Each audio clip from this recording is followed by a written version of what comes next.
Looking from the outside, it looks like men ruled Igbo society. They sat in meetings, they held titles, and they even spoke in public, so it's easy for anyone to think that is the whole story. But it wasn't. Women had their own gatherings too. They met, they organized, and they chose a leader. And their influence is not small. Through the market, the women connected across all communities. Trade passed through their hands.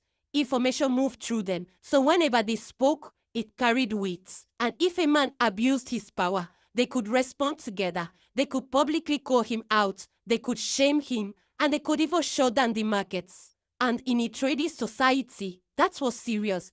And this is not about fighting the men. Men had their space. Women had their soup.